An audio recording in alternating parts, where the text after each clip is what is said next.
मम वाचमिमां प्रसुप्तां सञ्जीवयत्तखिल शक्तिधरस्वधाम्नाम् अन्यांशः हस्तचरणश्रवणत्वगादि प्राणान्नमो भगवते पुरुषाय तुभ्यम्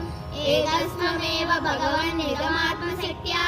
मायाख्ययोर्गुणया महदाद्यशेषम् शुष्वानुविश्य पुरुषस्तदसद्गुणेषु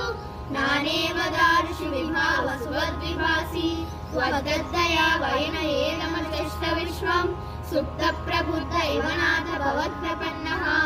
तस्यापवर्ग्य शरणं तव पादमूलम् विस्मर्यते कृतविदा कथमार्थबन्धो नूनं विमुष्टमतयस्तव माययाते ये त्वां भवाभ्यधिमोक्षणमन्यहेतोः